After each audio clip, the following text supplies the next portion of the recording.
El Sibo nos confirma si hay más conectados en Instagram. Hay que hablar un poco más fuerte. Ok, si las personas que están conectados nos confirman el sonido, ¿cómo lo sienten ustedes para poder empezar este 14.8000 rec? Facebook ya. Facebook también ya está activo. Pues yo creo que podemos ir empezando. Sí, perfecto, bueno. Pues amigos, clientes de 14.8000, les doy la bienvenida a este nuevo capítulo de 14.8000 Rec. Esta vez un tema que nos apasiona, los orígenes de hecho de 14.8000, de ahí viene nuestro nombre, 14.8000, de las montañas. Y en esta ocasión nos acompaña Jonathan Pardo. Bienvenido, Jonathan, mil gracias por estar en este espacio. Muchas gracias, Juan Pablo. Estoy muy contento de estar acá y compartir con ustedes esta noche. Muchas gracias, Jonathan. Jonathan, muchos de ustedes me imagino que lo conocerán. Es un personaje muy activo en el medio del montañismo en Colombia, guía certificado, montañista apasionado, director de una revista, una de las únicas revistas de hecho que tiene Colombia sobre montañismo y escalada, La Piola, y con una hoja de vida extensa en cuanto a capacitaciones sobre montaña, en cuanto a experiencia en el montañismo, tanto localmente como a nivel internacional. Pero más que esa introducción, más que leer la hoja de vida, Jonathan, yo quiero empezar con la pregunta que me parece obligatoria y necesaria en este caso, y es para usted, ¿qué es el montañismo? ¿Qué es la escalada? Y con eso responderemos su hoja de vida en el montañismo. Bueno, para mí desde el principio el montañismo fue un modo de ver la vida, un modo de ver la vida que se convirtió en una pasión. Y pues digamos que de profesión soy ingeniero forestal, pero siempre le he dicho a la gente, yo soy montañista y en mis tiempos libres trabajo como ingeniero forestal. Es decir, para mí el montañismo se convirtió en una de las fuentes principales de motivación y de pasión por mantener algo en mi vida que realmente le diera rumbo y le diera un sentido de lo que yo me estaba proyectando a hacer. Entonces el montañismo para muchas personas ha sido una escuela de vida, y para mí, que empecé desde muy temprano, pues ha sido finalmente la que me ha forjado a mí, la que ha determinado gran parte de mi carácter. Todo eso lo he aprendido gracias al montañismo. Todas esas experiencias en montaña que he tenido, eso es lo que soy en este momento.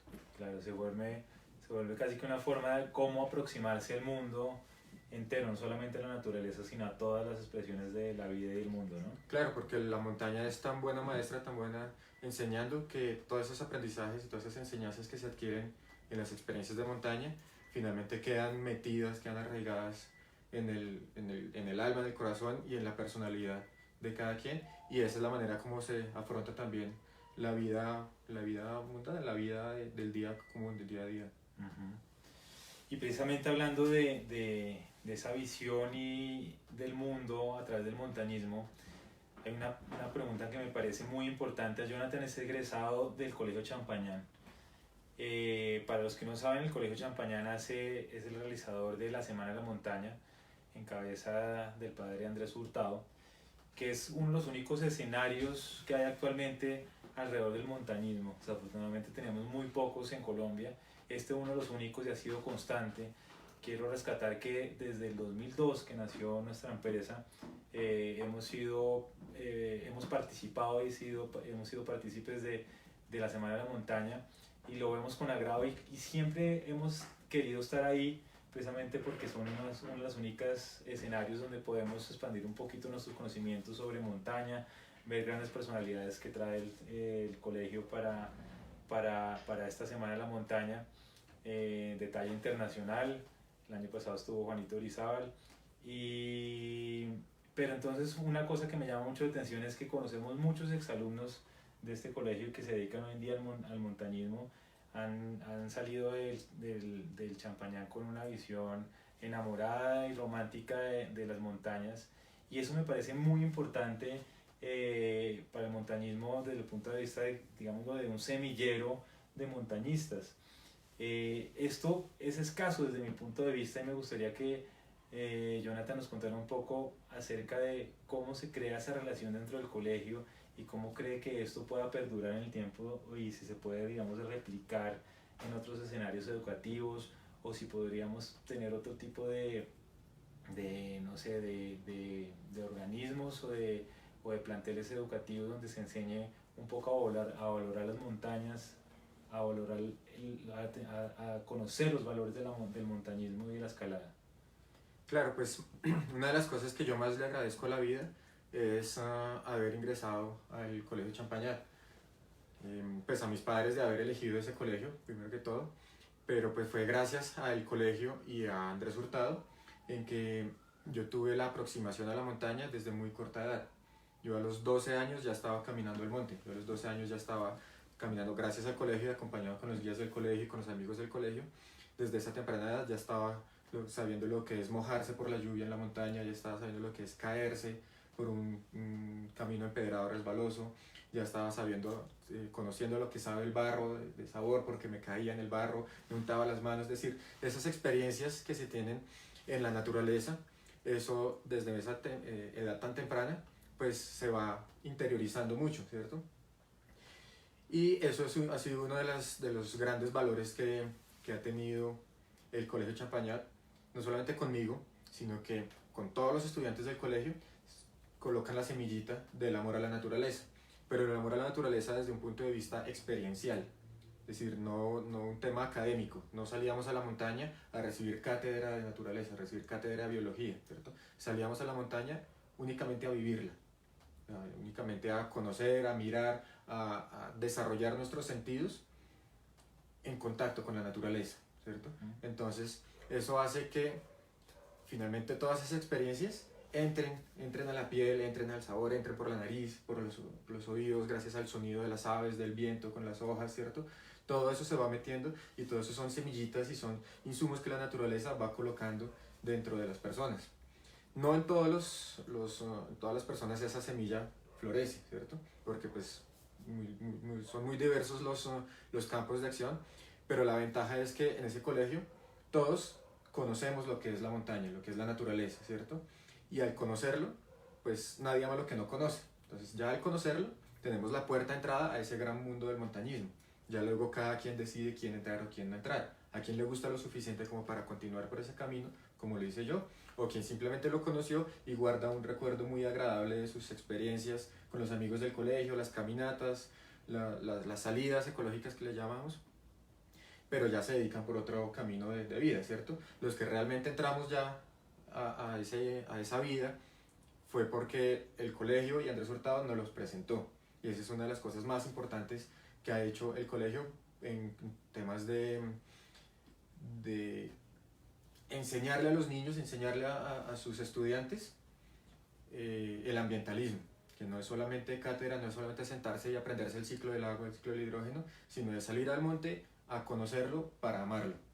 Eso es lo más importante de ahí. Y de ahí nació, digamos que ese fue el punto inicial de donde se desarrolló ya luego toda mi gran pasión por el montañismo. Sí, porque a mí me llama mucho, no sé si Jonathan sepa que hace unos años el Estado impuso las salidas pedagógicas para los colegios, pero como yo veo que la gran mayoría de los colegios lo ha tomado es como unas salidas obligatorias que por cumplir los requisitos del Ministerio de Educación se hacen, pero no con ese sentido experiencial que usted está contando. ¿No? Tal vez hay otras experiencias aquí en Bogotá que yo conozco que tienen alguna similitud, pero es más desde un punto de vista académico y no experiencial que se hacen estas salidas. Y a mí me parece que es indudable, y ese es nuestro eslogan, Revive Afuera, que los niños desde muy chiquitos tengan esa sensibilidad para apreciar el campo y la naturaleza, ¿no? Claro, sí. Entonces, la diferencia, pues el Colegio Champañat fue pionero en el tema de la educación experiencial en el campo abierto. Una de las cosas más importantes, por ejemplo, es que las excursiones de final de año son siempre a lugares, a parques nacionales o a destinos turísticos de naturaleza, ¿cierto?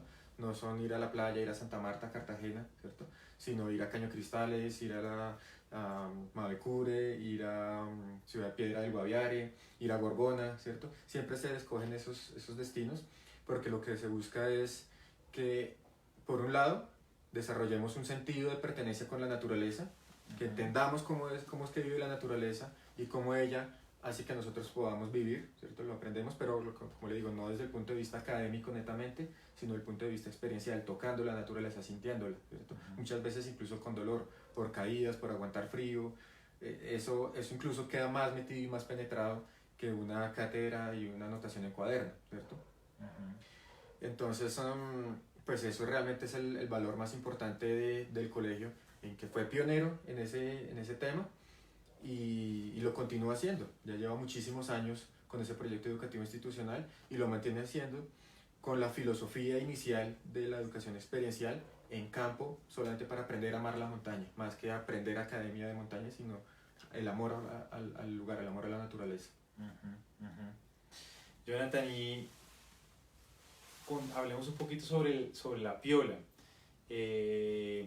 La Piola es un proyecto muy bonito desde mi punto de vista. Aquí tenemos un ejemplar de La Piola. Y también me sorprende que haya muy pocos librillos o revistas de difusión de lo que es el montañismo en Colombia y la escalada. Este proyecto, ¿cómo nace y cuál es el objetivo principal de este proyecto y cómo se mantiene? Bueno, realmente eso fue una idea bastante romántica de generar una publicación seriada en torno al montañismo colombiano. Nació como reflejo de una pasión que yo he tenido siempre, que ha sido leer temas de montaña, leer libros de montaña. Yo recuerdo que cuando estaba en el colegio a la edad de los 13, 14 años, salía del colegio, hacía mis entrenamientos, subía al cerro, a los cerros orientales de Bogotá trotando todos los días. Yo regresaba al colegio y no me iba para la casa, sino que iba a la biblioteca hasta las 5 o 6 de la tarde a leer libros de montaña. Es decir, mis últimos 3, 4 años de colegio, yo todas las tardes estaba metido en la biblioteca leyendo libros de montaña. Y particularmente me decanté por ese estilo literario. O sea, yo no leía, creo que me perdí mucha literatura general, ¿cierto? Por estar concentrado únicamente en libros de montaña. Me apasionó extremadamente la literatura de montaña. Entonces empecé a leer libros, empecé a leer crónicas, a leer historias, biografías de los grandes montañistas, ¿cierto? Y empecé a adquirir esos conocimientos de todo lo que significa la cultura de montaña, en que el montañismo es un modo de vida, es un deporte también, ¿cierto? Pero que alrededor de eso, la cultura de montaña genera, es muchísimo más amplia y más grande, y todo ese mundo me lo abrió los libros. De leer y leer y leer, y después empecé a tener yo mismo esas experiencias, porque yo salía a la montaña, entonces yo leía las experiencias de lo que era hacer un vivaje en la nieve, soportar frío, aguantar una tormenta, tener una caída, ¿cierto? Yo ya las estaba viviendo, las había leído, luego las viví, ¿cierto? Entonces llegó un momento donde empecé a escribir mis experiencias. Inicialmente empecé con un blog, tenía un blog sencillo y escribía ahí, pero pues también soy un poco viajaguardia, dirían algunos, o un poco chapado a la antigua, un poco más romántico del tema literario también, sí. Y el contenido digital no me satisfacía del todo. Entonces yo quería tener algo impreso, a mí me gusta leer impreso, me gusta tener el libro en las manos. Sí. Entonces me aventuré a sacar una publicación seriada, en que la primera edición fue una página de computador, escrita en el computador tamaño oficio, la fotocopié y la regalé a la gente. Y ahí escribía noticias, actualidades, como que cositas curiosas del mundo de la montaña. Pues yo estaba ya muy metido en el medio del montañismo, entonces conocía quiénes fueron a tal lugar, o qué hicieron, o qué experiencia tuvieron. Entonces de pronto escribía un poco de eso, las noticias, qué cosas van a venir, ¿cierto? Y le contaba a la gente de eso, para que la gente tuviese un medio escrito de información y así satisfacer un poco mis ganas de escribir, pero también tener algo escrito impreso. Y empecé con esa publicación seriada. Entonces empecé cada 3 meses a escribir, luego se empezó pues un poco a engrosar el contenido. Al principio fue bastante difícil adquirir todo el contenido editorial que se necesita para una revista así. Entonces puedo decir que durante los primeros 4 o 5 años toda la revista la escribía yo. Yo era el escritor, yo era el fotógrafo, yo me encargaba absolutamente de todo, incluso el diseño y diagramación. Lo único que yo no hacía, va a cumplir 10 años. Entonces los primeros 4 o 5 años yo hacía todo en la revista, lo único que no hacía era imprimir porque no tenía la máquina. Pero de resto yo hacía absolutamente todo en la revista. E incluso la pagaba, todavía la continúo pagando en buena parte de mi trabajo, de mi bolsillo, ¿cierto? pero fue un poco difícil empezar a generar esa cultura de montaña entre la gente, porque los montañistas, los escaladores, tienen sus experiencias, ¿cierto? Pero en Colombia no existía la cultura de difundir, de contar, ¿cierto? Le cuenta al amigo la experiencia, ¿cierto? Pero ya que alguien llegara y se sentara a escribir y escribir una crónica, o una historia, un relato chévere del asunto, eso no existía en Colombia, era muy poco. Por eso también, digamos, yo creo que radica en que haya tan pocas publicaciones de temas de montaña y de escalada en Colombia. Hay unos pocos libros, hubo unas pocas iniciativas de revistas de montañismo. Vale la pena resaltar Altibus o resaltar Campo Abierto, la revista Vertical, que tuvo también buenas ediciones. Pero todas estas extintas. Claro, esas eran iniciativas que trataban de publicar, que no perduraban. Pero exactamente, algunas fueron 1 o 2 números nomás y ya, ¿cierto? Y yo pues estaba muy apasionado con el tema y no he querido dejar morir la revista, a pesar de todas las dificultades económicas, pero realmente es más una pasión que yo tengo, y en este momento pues es también un compromiso que tengo como con el mundo de la montaña en Colombia, en que se necesita algo o alguien que esté haciendo difusión de qué es lo que está pasando en el montañismo colombiano, que el montañismo colombiano no está muerto. Que quede como archivo además para las futuras generaciones. Y ¿cierto? hoy en día pues tiene ese valor grandísimo, en que no lo hice inicialmente así, pero la revista se ha convertido en el archivo del montañismo colombiano. Ahí es donde está plasmado año a año qué es lo que ha pasado en el montañismo colombiano. Entonces yo también lo entiendo así, yo como escribo la revista y publico lo que se considera que es importante para que permanezca en la memoria del montañismo colombiano. Y se convirtió en una publicación de colección. No es una revista de leer y votar, sino de leer y guardarla. Entonces eso le da un valor altísimo, y me satisface también en gran medida llegar a la casa de amigos montañistas escaladores y ver que tiene la colección de revistas ahí. Entonces, porque saben, bueno, quiero ir a escalar tal lugar o tal montaña, entonces dicen, eso salió publicado en la revista hace 2, 3, 4 años, es una revista antigua, pero van y buscan y miran el relato y saben qué es lo que hay que hacer, la experiencia que vivieron a la persona que hizo la expedición. Entonces se ha convertido en una revista de colección, y eso me satisface bastante, que la mayoría de montañistas y escaladores que la han adquirido la guardan y la consideran como bastante importante dentro de su biblioteca de montaña. Revista de culto casi. Exactamente. Chévere. ¿Y por qué cree usted que son tan escasas estas publicaciones? Digamos que esto ya toca un poco con el título que le pusimos a esta charla, que es el panorama actual del montañismo. Hay muy poco montañismo en Colombia. ¿Cuál es el panorama actual de la montaña y su relación con la piola, digamos, como respuesta a la situación actual del montañismo? Una revista que, como decía Jonathan, tiene que sacar de su propio bolsillo, no hay suficientes pautantes. Digamos que pese a que tenga esa importancia como archivo y como memoria del montañismo, es difícil de que subsista, precisamente porque algo está pasando ahí, ¿no? Algo está pasando en la visión de la gente y su relación con la montaña, en el compromiso del Estado mismo por la montaña como deporte, por la montaña como turismo. Hablemos un poco acerca de eso. Vale, pues el montañismo en Colombia, como bien se ha demostrado en la revista, no está muerto. Ha tenido últimamente un revés bastante importante con el tema de las prohibiciones de acceso, con el tema de los conflictos que hay en los escenarios de montaña en el país, pero no está muerto. Lo que pasa es que se está redireccionando, ¿cierto? Entonces lo que yo estoy tratando de hacer con la revista también es como captar esas nuevas direcciones, esas nuevas iniciativas de montañismo que han surgido en el país, y hacerles difusión y hacerles relevancia para evidenciar que en Colombia el montañismo, y existen montañistas muy buenos de muy alta calidad que siguen muy activos en el mundo y en el escenario de la montaña, por lo menos en Sudamérica, ¿cierto?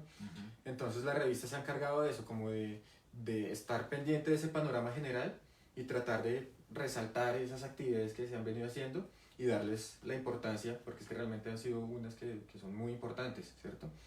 Ese es el papel más importante de la revista, no dejar morir eso, que no quede solamente en el archivo fotográfico del escalador que estuvo, sino que ese archivo fotográfico seleccionado esté a expensas a manos de otras personas.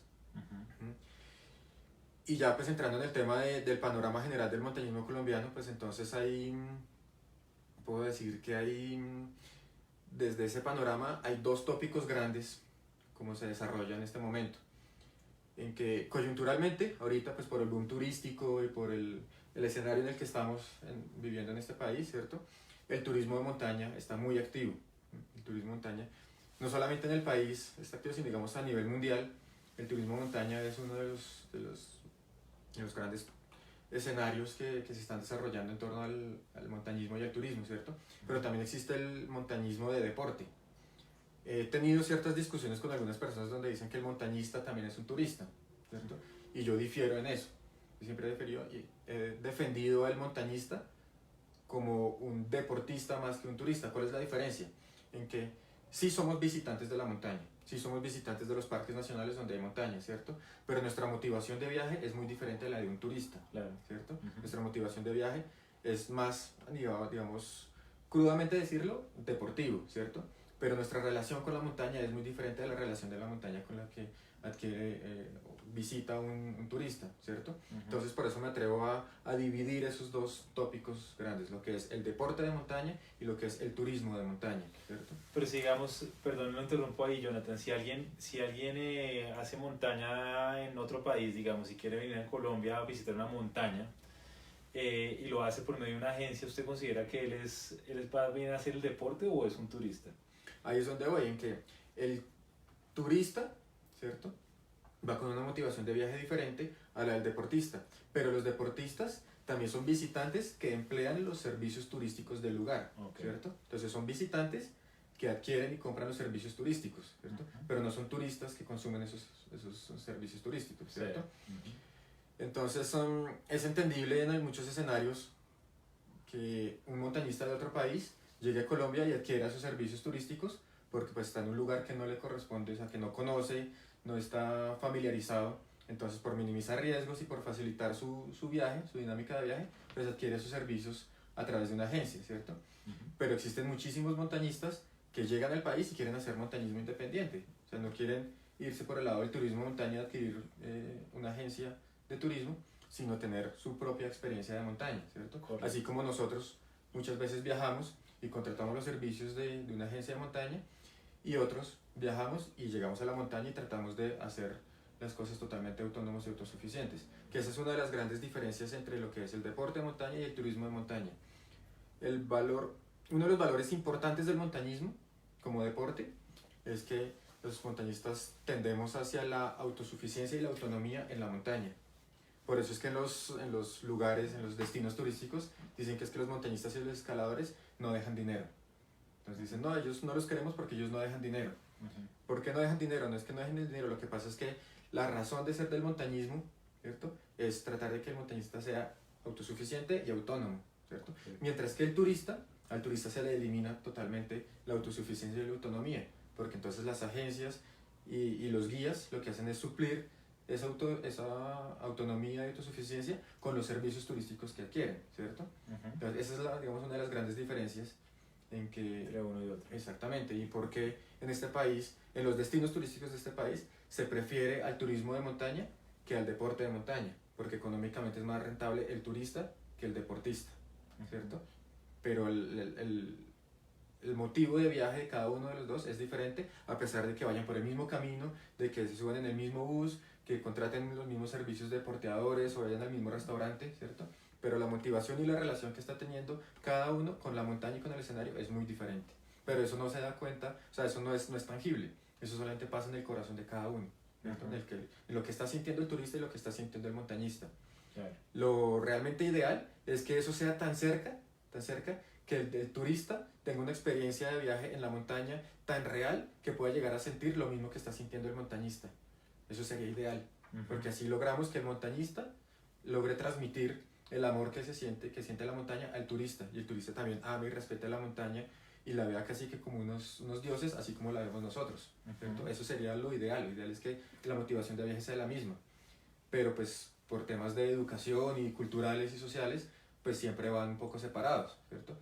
Yo creo que una de las cosas importantes de las agencias de turismo es tratar de que la experiencia del visitante sea tan real, tan buena y tan satisfactoria, en que el visitante pueda llegar a sentir y a entender la montaña lo más cercano posible a como la entiende un montañista.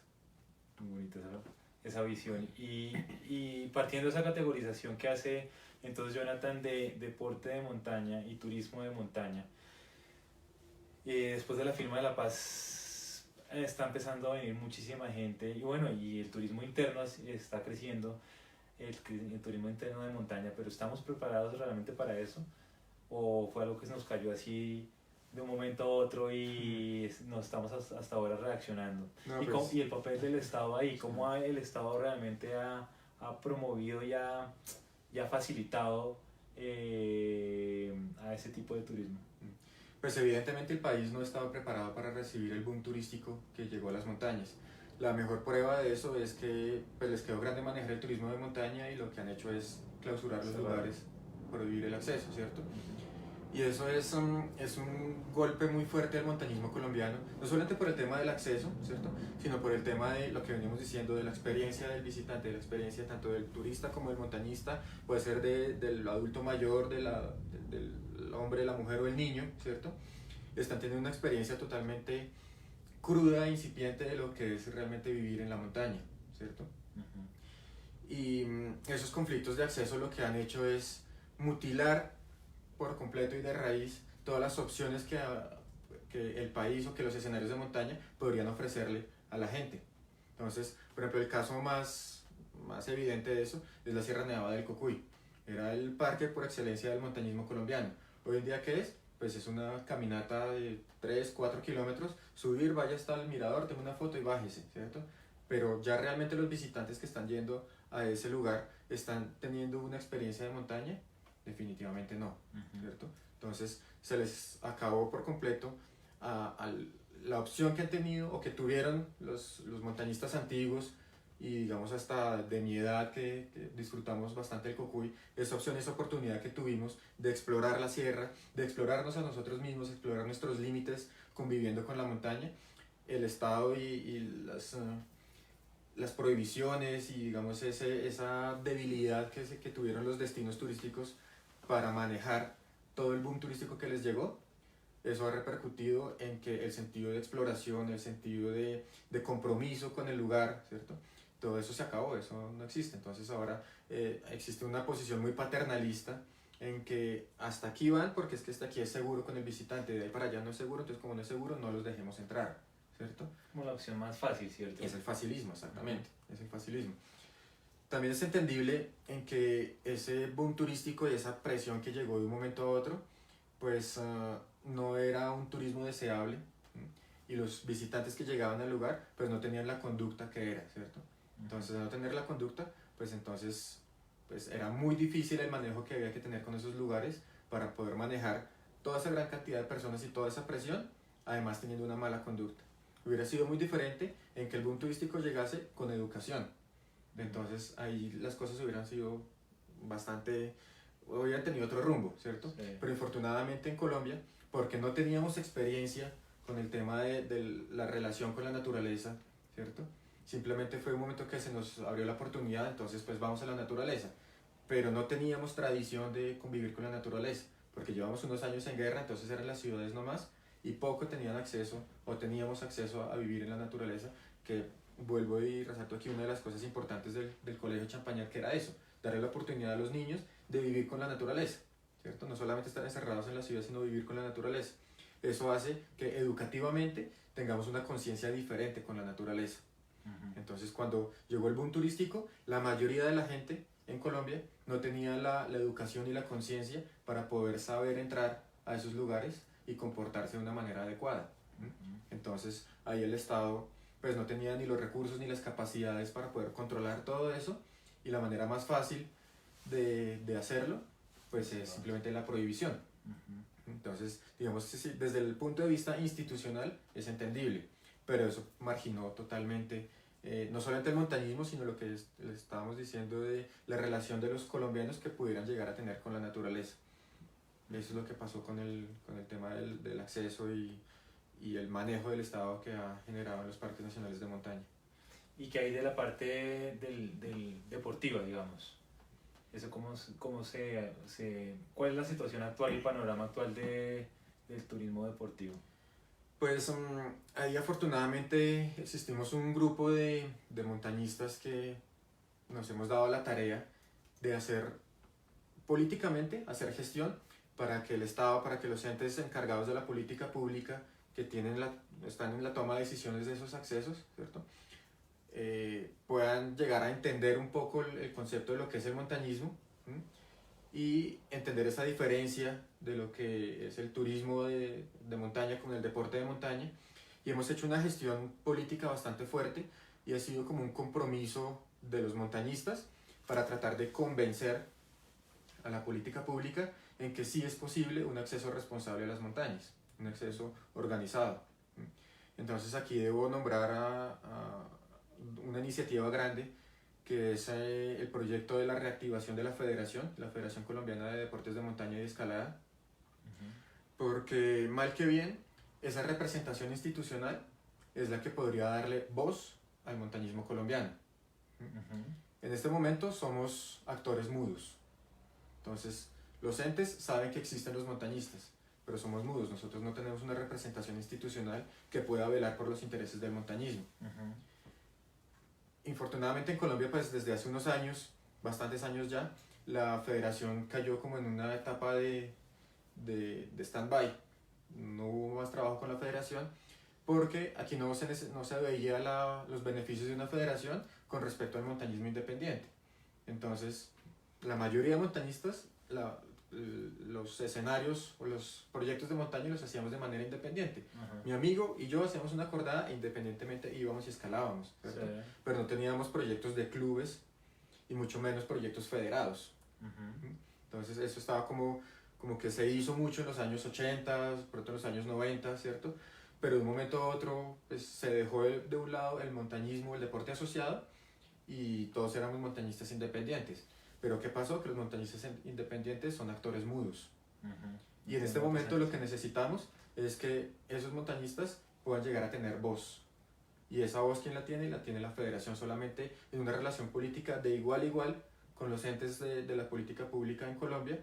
Podríamos llegar a entablar una conversación y a tener un acuerdo mutuo de ingreso a los escenarios, digamos legalmente, dignamente. En este momento está activa la federación. No está activa, existe un proyecto grandísimo de reactivación. ¿Que lo está gestando quién? Sí, lo estamos gestando varios montañistas, okay. Varios montañistas de diferentes partes del país. Hay gente en Medellín, hay gente en Cali, hay gente en Ibagué. Es una ola que está creciendo, pero es una ola que cae en la burocracia. Y pues como toda la burocracia en este país siempre encuentra obstáculos más que facilidades para salir adelante. Entonces la conformación de clubes, la conformación de ligas, la reactivación de la federación siempre encuentra los obstáculos de la burocracia. Y eso es con lo que tenemos que lidiar. Tenemos que lidiar con eso para sacar adelante. Necesitamos que existan 3 clubes para conformar una liga y que hayan ligas para conformar una federación, ¿cierto? Okay. Entonces en este momento estamos trabajando con las bases. ¿Quiénes son las bases? Los montañistas independientes que quisieran darle esa representatividad institucional al montañismo y pasan del montañismo independiente al montañismo asociado. Se conforman clubes y luego esos clubes se unen y conforman ligas. Y luego cuando estén las ligas se unen y reactivan la federación. Pero entonces estamos en un trabajo fuerte de las bases. ¿Por qué tan fuerte? Porque lo que estamos planeando es una federación estable y pensada a largo plazo. No solamente que se arme ahorita ya para poder tener un acuerdo y tener algo que mostrar, pero que dentro de 2 o 3 años se caiga otra vez la federación y volvamos a caer en las mismas, sino que las bases y esos clubes estén realmente constituidos, sean con montañistas que estén trabajando y comprometidos, que las bases sean lo suficientemente fuertes para que desde ahí construimos las ligas y construimos la federación, y la federación no se caiga por ausencia de los clubes, sino que los clubes sigan trabajando y ese trabajo se va generando una bola de nieve que va creciendo y la federación pueda llegar a ser fuerte, lo suficientemente fuerte como en otros países para poder tener voz e incluso poder de decisión sobre los planes de manejo, sobre la política pública que hay de los lugares de escalada y de montaña en el país. No solamente de montañas de nieve en parques nacionales como el Cocuy, la Sierra Nevada Santa Marta, el Parque Los Nevados, el Huila, ¿cierto? Las montañas que tenemos con nieve, sino los parques de escalada en roca como Suezca, como las Rocas de Labra, aquí en Cundinamarca, o los que están en Juntas y Payandé en el Tolima, o los de Cali, Pasto, es decir, todos esos son lugares que de una u otra manera necesitan un manejo para poder desarrollarse ordenadamente, ¿cierto? Claro. Y esa federación lo que busca es eso, poder llegar a ese nivel de organización en que bien sea las montañas grandes o estos parques pequeños puedan tener una organización bien estable. Excelente, entonces absolutamente necesario. Y en la contraparte o la otra parte, la asociación de guías, ¿en qué va? Bueno, la Asociación de Guías, que es la Asociación Colombiana de Guías de Montaña y de Escalada, es la otra entidad, digamos la segunda entidad o la otra paralela que está trabajando fuertemente por la organización y el reconocimiento y la dignificación del montañismo colombiano. La federación desde el punto de vista deportivo y la asociación de guías desde el punto de vista laboral, o sea, de guías, de turismo de montaña, ¿cierto? Turístico, sí. Porque la asociación lo que está trabajando es en generar unos protocolos de guianza, ¿m? Para que la experiencia de los visitantes sea lo más cercana a una experiencia real de montaña, pero garantizando 100% las condiciones de seguridad. Entonces, la Asociación Colombiana de Guías de Montaña y de Escalada está trabajando fuertemente, basada en los estándares internacionales de la UIAGM, trayéndolos a Colombia y inicialmente criollizándolos, porque necesitábamos una escuela, una base, ¿cierto? Pero esa criollización cada vez ha ido evolucionando cada vez más para alcanzar los estándares internacionales. Llevamos 6 años trabajando con la Asociación Colombiana de Guías de Montaña y los estándares todavía no son con los mismos de los internacionales, pero ya en este punto están altos, sí, están altos. Entonces, alguien que quiera certificarse como guía de montaña y de escalada en el país, realmente en este momento tiene que esforzarse. ¿Por qué se tiene que esforzar? Porque queremos garantizar en que las personas que estén guiando en la montaña, como les decía, sean capaces de brindar una experiencia de montaña muy cercana a lo que es el montañismo verdaderamente a un visitante. Alguien que no conozca nadie la montaña, pero que adquiera los servicios profesionales de una agencia y de un guía certificado que esté basado en estándares internacionales y que tenga unos protocolos responsables y todo el asunto, entonces puede llegar a tener una experiencia muy segura y muy agradable en la montaña, evitando pues abusos por planes mal vendidos o por costos elevados o por peligros que puedan llegar a tener las personas porque los guías o las agencias no cubren realmente los escenarios para que terminan en accidentes y en tragedias muchas veces. Exactamente. Entonces la Asociación de Guías está trabajando es para que ese medio del turismo de montaña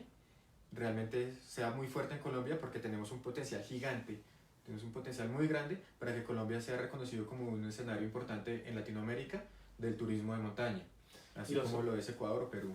Ok, ¿y los operadores se certifican actualmente con la Asociación de Guías? No, los que se certifican son los guías. Son los guías como sí. tal. La asociación certifica personas, certifica guías, no certifica operadoras, no empresas. A lo que voy es, si nuestros amigos de 148.000 les quieren planear un viaje, no sé, una travesía en el Valle del Cocora juntas o en alguna montaña de Colombia y quieren hacerlo con un operador porque no tienen los conocimientos para ir de forma independiente, ¿cómo deberían buscar ese operador que sea idóneo para que garantizar esa experiencia real de montaña que relata Jonathan? Bueno, para alguien que no conozca el mundo de la montaña, puede llegar a ser muy difícil al principio reconocer entre una agencia u otra, ¿cierto? Porque aparentemente todo se vende perfecto, ¿cierto? Pero no se puede pedir algún tipo de certificación sí, de los guías. Por ejemplo, ya una persona que sepa y dice, ya sé que en Colombia existe la Asociación Colombiana de Guías de Montaña que certifica guías y que en teoría esos guías tienen todas las capacidades para poder llevar a una persona a la cumbre y devolverla a la base de la manera más segura posible.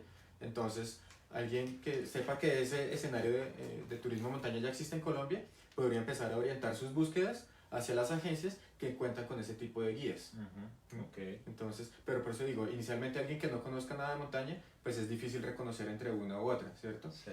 En Colombia, pues casi que el único escenario realmente donde se está viviendo el turismo de montaña es el Parque de los Nevados.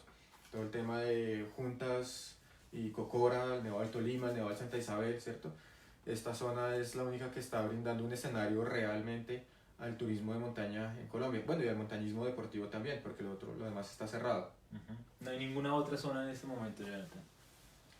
Pues la Sierra Nevada del Cocuy pues tiene... De la forma como describí ahorita. Pero es un trekking corto, subir un poquito, como que asómese a la puerta del parque, tome una foto y váyase, Sí. ¿cierto? No se permite que las personas realmente tengan una experiencia de montaña dentro del lugar, mientras que en el Parque Los Nevados sí. Y aquí pues debo resaltar también la labor o la gestión y la buena voluntad que ha tenido el parque, ya institucionalmente hablándolo, ¿cierto? El Parque Nacional Natural Los Nevados ha sido bastante colaborador con el tema del montañismo colombiano, porque lo ven de buenos ojos, lo ven con buena manera, siempre y cuando sea regulado, sea organizado, sea con unos estándares bastante altos, ¿cierto?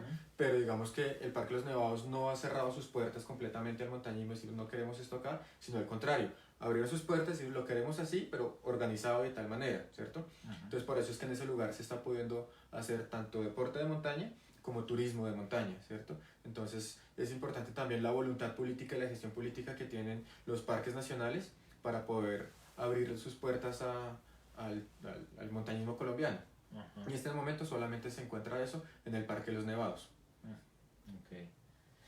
Jonathan, un tema que hablábamos antes de empezar esta charla y que me parecería muy chévere tocarlo aquí con los espectadores es el tema de la aproximación actual al montañismo de las personas. Es decir, antes había una idea mucho más romántica hacia el montañismo, de digamos que fundirse con la naturaleza de alguna manera y vivir con ella y de una manera muy romántica. Hoy si quiere, al contrario, como la inmediatez, ir a un sitio y superficialmente tocarlo y tal vez volver con una selfie diciendo yo fui allá. Hablemos un poco de eso, me parece muy interesante esa aproximación que tiene hoy en día el ser humano en general, porque yo pienso que no es algo solamente local en Colombia, sino en el mundo entero, ¿no? Sí, pues aquí se me viene a la cabeza un concepto, una descripción que se tiene en el mundo de la escalada en roca, y es a los que nos llaman la vieja guardia. Entonces, la vieja guardia, ¿quiénes son? No se refiere, pues está muy ligado al tema de la edad, ¿cierto? Pero no es el tema de la edad, sino realmente a la manera de relacionarse con la montaña, con la roca, con la naturaleza, ¿cierto? Es muy diferente como lo hacíamos hace unos años a como se está desarrollando en este momento, ¿cierto? Como lo hacíamos hace unos años, era mucho más romántico el asunto. Romántico en el sentido de vivir la montaña, tratar de vivir las experiencias piel a piel, es decir, entrar lo que más se pueda en la montaña y hacer bivacs, o sea, permanecer noches enteras dentro de la montaña, no solamente ir, escalar y salirnos y ya volver a las comodidades de la casa, el bar, tomar cerveza, los amigos, sino entrar a la montaña y permanecer allá adentro. Buscábamos permanecer en la montaña, estar dentro de la montaña, ¿cierto? Y eso no está pasando solamente en Colombia, eso es como una ola mundial, en que hace muchos años se valoraba el tema de los bivacs, o sea, entrar a la montaña y quedarse a dormir no porque tocó, sino porque elegíamos quedarnos a dormir, ¿cierto? No es porque llegó la tormenta o porque se nos hizo tarde y tocó quedarnos acá obligados. Hoy en día eso es como una mala experiencia. Nosotros buscábamos eso, ¿cierto? Porque buscábamos entrar a la montaña y tener una relación mucho más cercana, más piel a piel, ver la montaña, conocerla durante el día soleado, ¿cierto? Pero durante la noche oscuros, los sonidos de la montaña, el frío, no dormir nada en la noche porque tiene frío, estás mojado, hay hambre, hay nerviosismo, porque la incertidumbre del próximo día, voy a lograr salir de aquí, voy a lograr sobrevivir de lo que estoy viviendo, la experiencia que estoy teniendo, ¿cierto? Entonces eso hace que la relación con la montaña era más compenetrada. Hoy en día no, hoy en día digamos que esas facilidades ya no se tienen. Por un lado, por lo que hablábamos del tema del acceso, ¿cierto? Hoy en día, a pesar de que una persona quiera tener esas experiencias, pues no lo puede hacer, o le tocaría hacerlo clandestinamente, meterse a la montaña a escondidas y pasar una noche a escondidas allá y luego salir, ¿cierto? Sí. Pero no existen esas facilidades. Pero también es que es una moda, o sea, es la manera como está pasando en este momento en el mundo todo el tema de la montaña y de la escalada. Por ejemplo, en la escalada era muy loable y se buscaba mucho el purismo, como que entrar a la montaña, entrar a la roca y escalar vías tradicionales, vías largas, buscar la cumbre, buscar los paisajes, el tiempo que se permanece en el lugar, que la ruta y la roca permanezcan lo más limpio posible, sin generar un impacto fuerte, mientras que hoy Hoy eso ya no se busca mucho, lo que se busca más es la dificultad técnica, el paso más difícil. Entonces aquí podríamos decirlo de que la roca no deja ver la montaña, ¿cierto? Estamos mirando aquí la roca de frente y las presas pequeñas, los agarres pequeños, pero resulta que si damos 3, 4 pasos atrás, esa roca, esas dificultades pasan a ser una cosa muy pequeña comparado a lo que es todo el gran mundo de la montaña, ¿cierto? Pero esa relación con ese gran mundo ya no se está teniendo, sino se está concentrando, se está especificando. Pero eso hace que sea muy superficial. No estoy diciendo que ahora los montañistas y los escaladores sean superficiales, ¿cierto? Sino que al contrario, están siendo muy compenetrados, pero con esa parte que están tocando nomás, ¿cierto? Mientras que antes se tocaba eso, pero se iba más allá, entonces se conocía más, se tenía una relación más directa con la montaña. Eso hoy en día ya no está pasando, ya se prefiere más la dificultad, la seguridad. Por ejemplo, en escalada en roca, alguna vez leí que hace unos años los escaladores protegían en la roca para no matarse. Después se protegían en la roca para no partirse. Después se protegía para no tener miedo. Hoy en día se está protegiendo para no caer. Entonces es esa evolución en donde ya la seguridad se convirtió en un dinosaurio que se está comiendo la libertad. Ya antes buscábamos era la libertad de las montañas. Hoy en día lo que se está buscando es la seguridad en las montañas. Y antes no había seguridad, pero éramos libres. Hoy en día... No dejar nada al azar, digamos. Hoy en día somos seguros, pero no somos libres. Esa es la gran diferencia en lo que está pasando, en la manera como se está acercando la gente hoy día a la montaña. Ok. Hago una pausa para decirle a los televidentes, a la audiencia, que pueden hacer preguntas, los puntos que quieran hacer a Jonathan. Tomaremos a lo último, en pocos minutos, un tiempo para responder esas preguntas. Entonces, sí, de lo que quieran, de cualquier tema relacionado con montaña y con el panorama de montaña. Si hay algunas, podemos irlas leyendo. El Sibo nos pregunta, ¿qué actividades tendría a cargo los clubes y quiénes pueden hacer parte de un club? Vale. De un club puede hacer parte cualquier persona. Cualquier persona que quiera realizar deportes de montaña y escalada puede pertenecer a un club.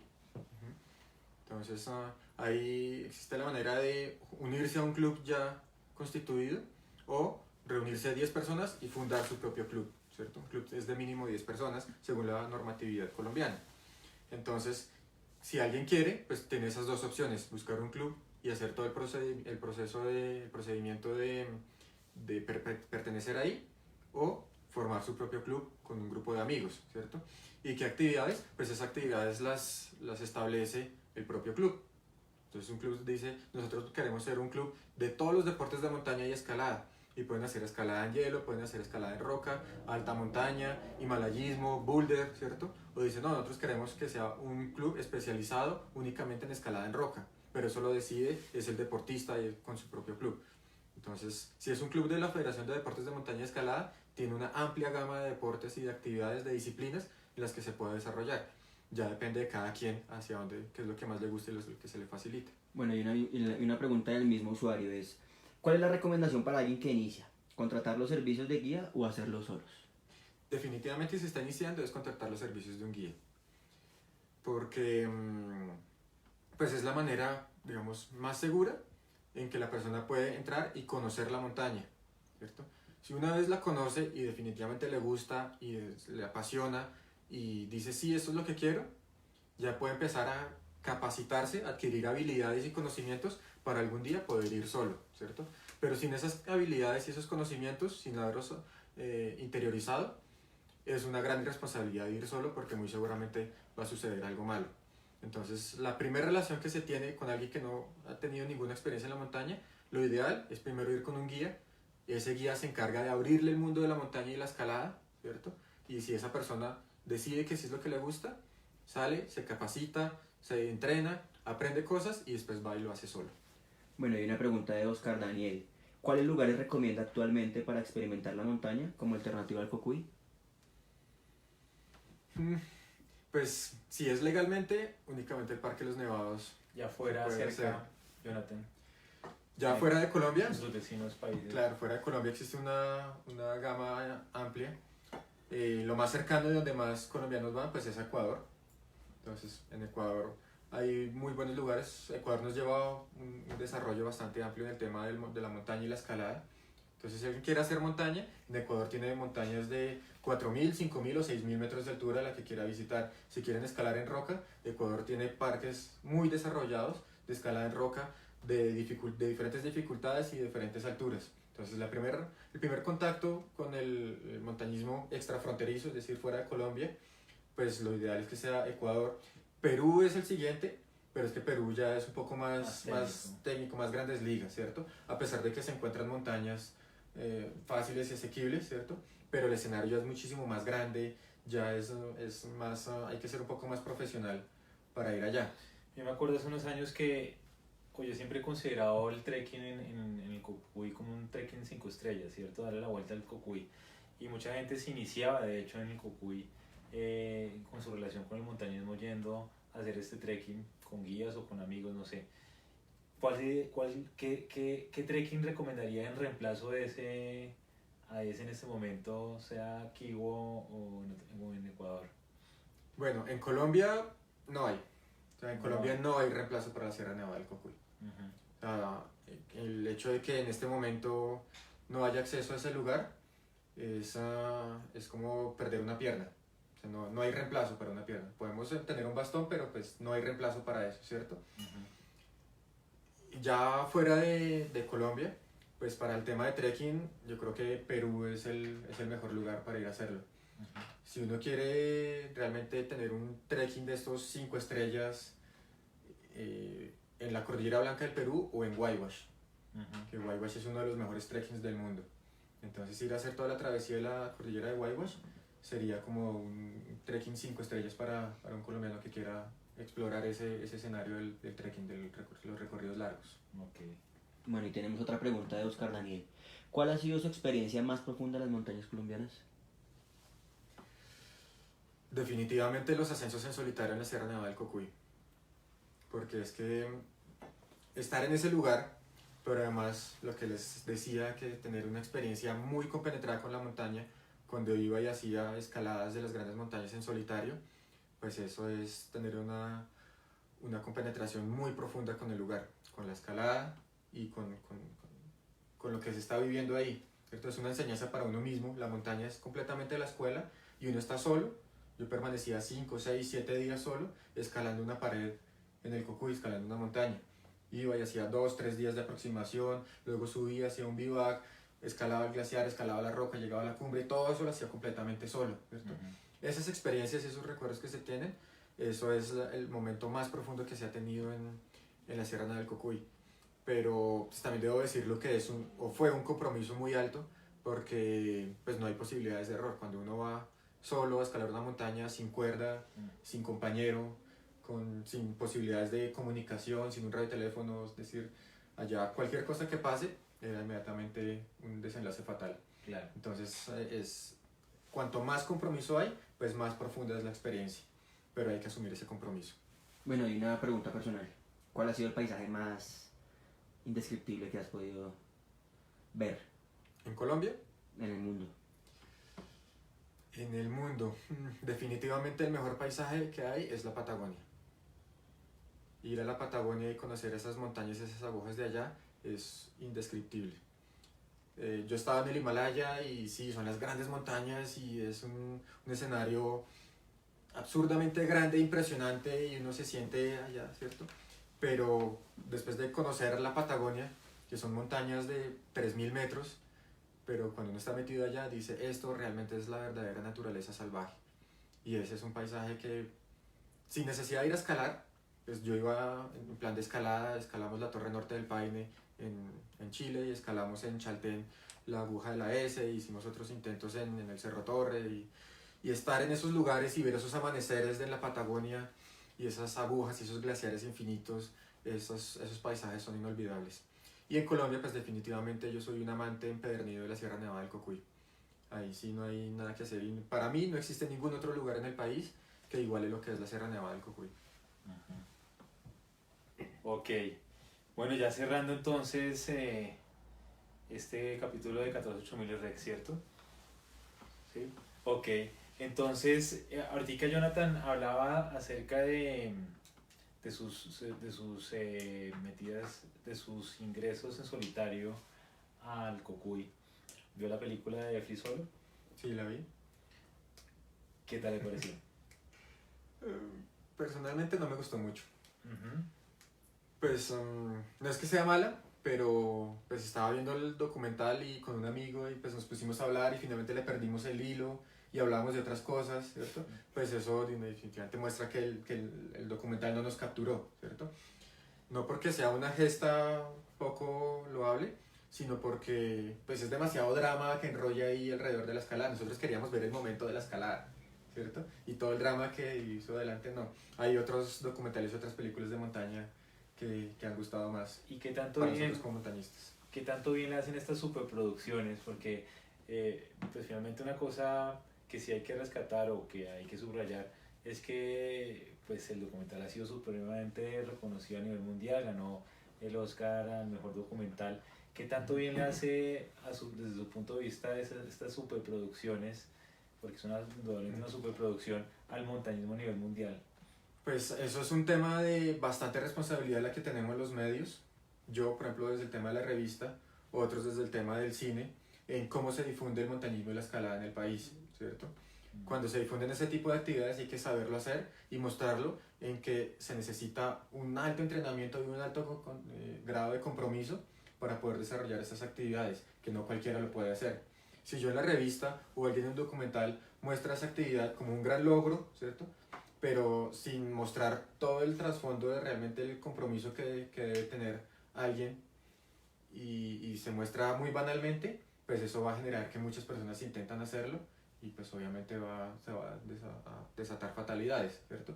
Entonces el papel de los medios frente a cómo se difunde el montañismo y la escalada es muy importante para que se difunda una buena imagen de lo que es el montañismo y la escalada, no solamente por ganar seguidores y adeptos, ¿cierto? Que le generamos un daño a esos mismos seguidores adeptos que quieren ser como esa persona, ¿cierto? Es lo que en muchos lados, por ejemplo, se conoce como el efecto Kilian Jornet.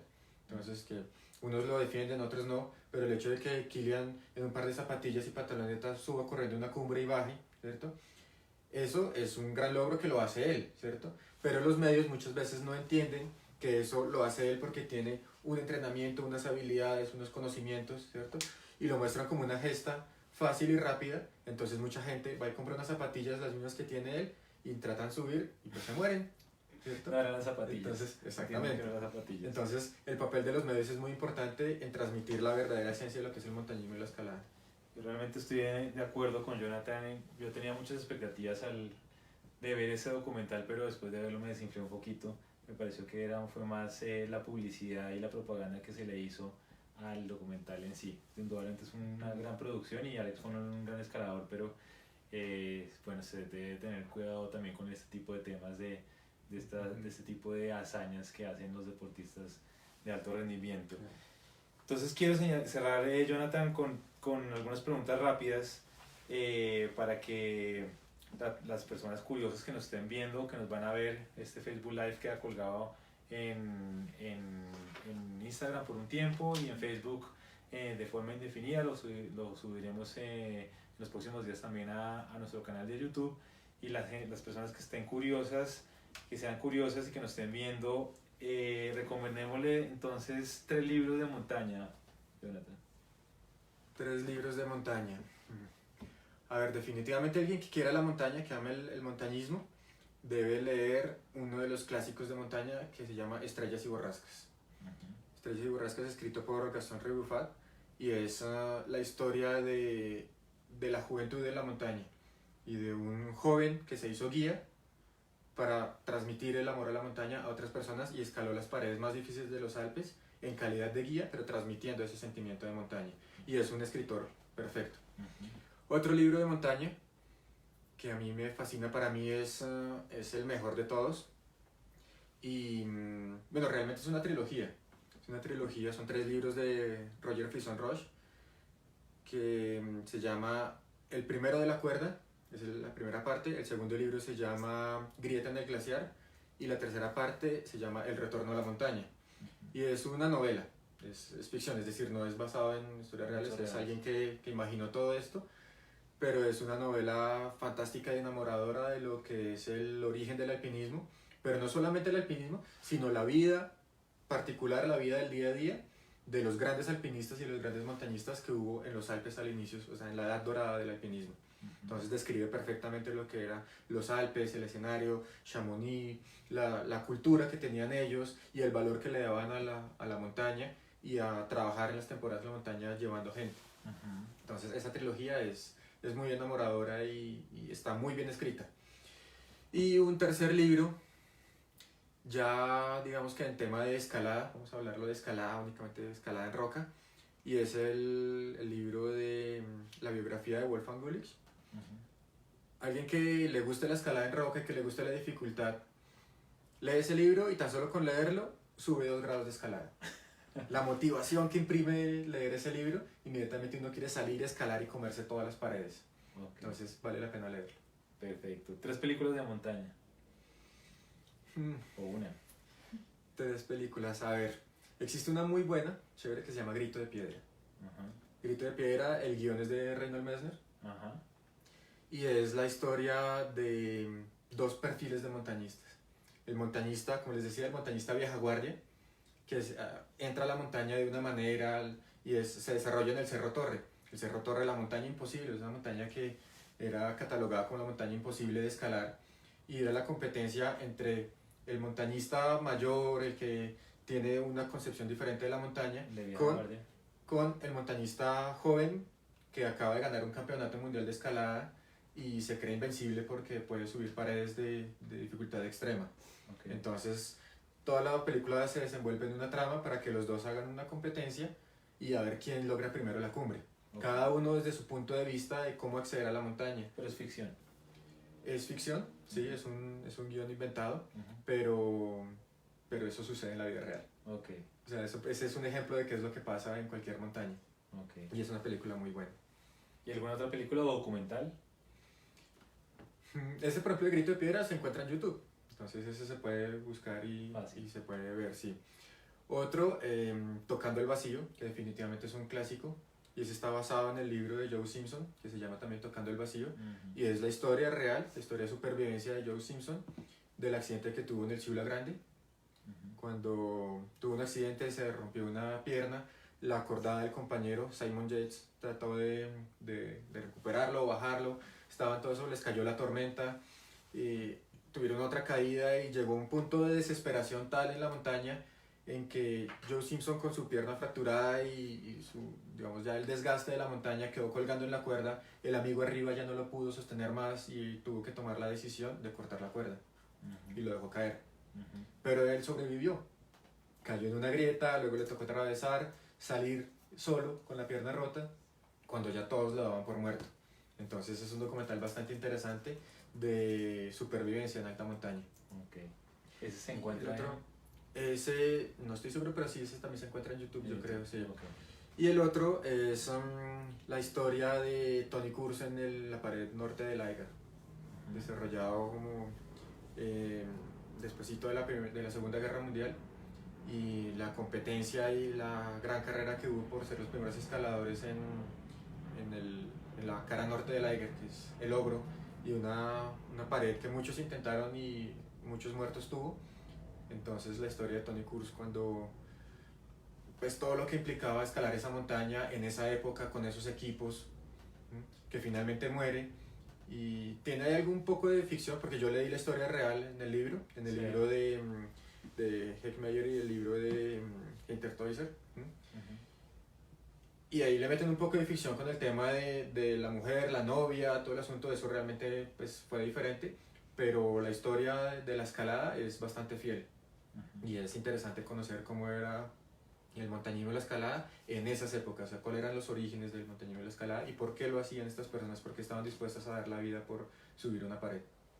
Ok. 3 montañistas que lo inspiran, Jonathan. Ojalá haya uno colombiano. Sí, pues hablando de montañista colombiano, aunque pues él practicó montaña, fue profesor de la Escuela Española de Alta Montaña, Andrés Hurtado, pero más como montañista es como naturalista. Ujú. Y él me inspira a amar la montaña simplemente por el hecho de estar en la naturaleza, ¿cierto? Entonces fue un maestro indiscutible en mi formación como montañista, como escalador y como naturalista, como la manera como yo me relaciono con la naturaleza. Entonces, más que me inspire o de catalogarlo como alguien importante por el nivel técnico, el nivel de dificultad, las grandes gestas deportivas que llegó a hacer, es por la manera en cómo transmite el amor a la montaña a las demás personas y cómo lo sembró en mí. Esa es la esencia. Finalmente. Exactamente. Internacionalmente, por un lado, pues a mí el montañismo polaco, la edad dorada del himalayismo polaco realmente me impactó mucho y me forjó mucho, y la historia de Kukuczka pues es única. Kukuczka fue la segunda persona en terminar los 14 8000 detrás de Reinhold Messner, pero lo hizo de una manera diferente, como haciendo unas actividades más pioneras, de mayor compromiso, más arriesgadas.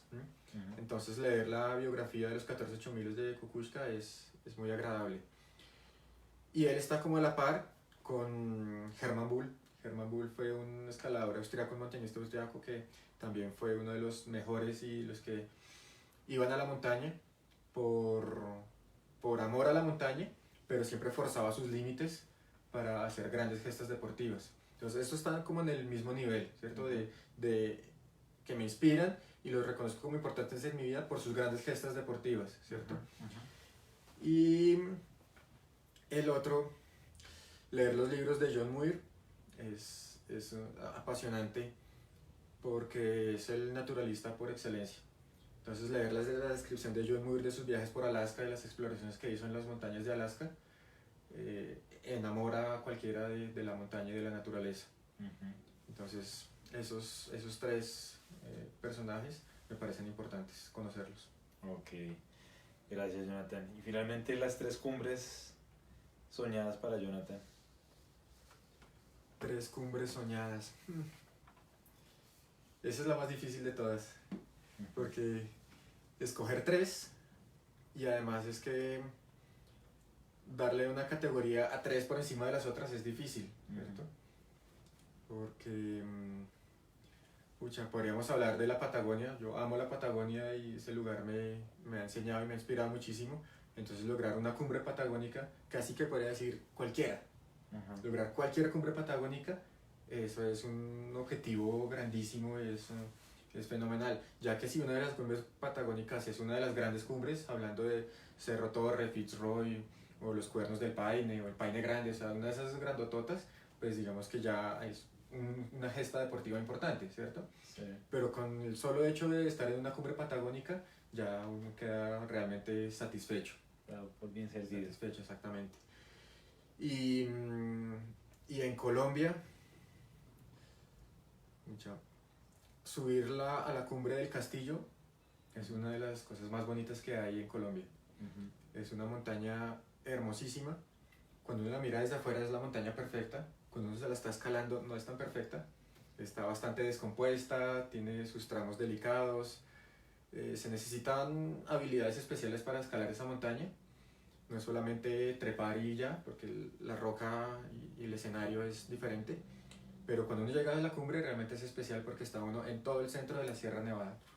Entonces tienes montañas para el norte, para el sur, para oriente, todas esas paredes gigantes, y para occidente todas esas montañas medias que van hasta los llanos orientales.